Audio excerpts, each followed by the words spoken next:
Chinese construction workers for the China-Laos Railway should be highly commended for their hard work on the project that officially started on the 4th of December, carrying out the spirit of the ox. Chinese builders have never remised or slackened off since the construction started in December 2016.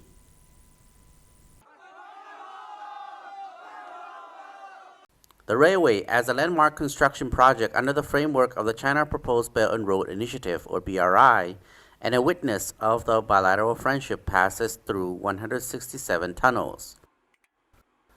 It is of great significance not only because it runs through two nations, but also for its massive inclusion of tunnels and bridges.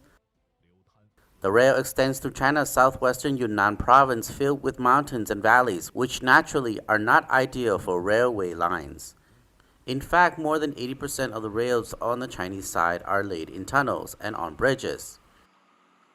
Carrying out the spirit of the ox, the Chinese builders have never remised or slackened off since the construction started in December 2016. On April 26 in 2020, the 14.8-kilometer Xinping Tunnel was hauled through in Yuxi City in Yunnan, laying a solid foundation for the official operation of the railway. As the builders had to cross 7 dense fault and fracture zones, no other tunnels could beat the Xinping Tunnel, which took painstaking efforts from the builders. Serious accidents like water inrush and mud gushing occurred 41 times, and landslides 120 plus times in the construction of the tunnel, according to Zhou Kunbing, a senior staffer of the China Railway Tunnel Group, or CTG. The water inflow and mud washed out totaled 124,000 cubic meters, which could fill about 60 Olympic-sized swimming pools, added Zhou. The Jingsai Tunnel was drilled through on June 5th this year, marking all tunnels along the railway being bored through. The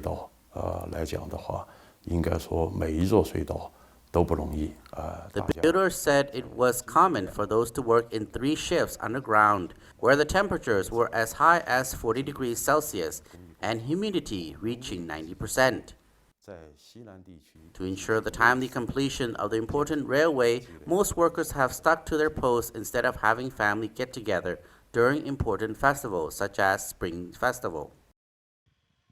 There are 93 tunnels in the Chinese section. None were easy to finish.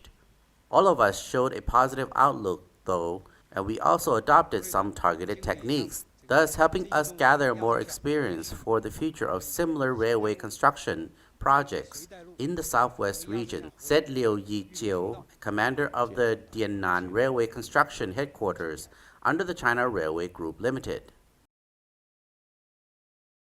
Another tough task is to minimize the protection of ecology, as the province is rich in flora and fauna resources.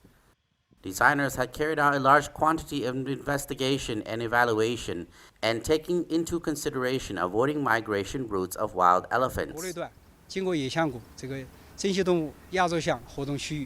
The railway stretches into the Elephants Valley, where rare Asian elephants are living. We erected bridges or tunnels to reserve the passageways for them. Thus, in line with their activities and behaviors, we researched and developed flexible wired fences, which can ensure the safety of the railway and keep Asian elephants from being hurt, said Zheng Tianji, a senior engineer of the China Railway Yuan Engineering Group. The fence is built with light and sound-resistant technology to further reduce the railway disturbance to wild animals, he added. The over 400-kilometer China-Laos Railway will run from Boten border gate in northern Laos, bordering China, to Vientiane with an operating speed of 160 km per hour. The project started in December 2016 and is scheduled to be completed and operational in December 2021.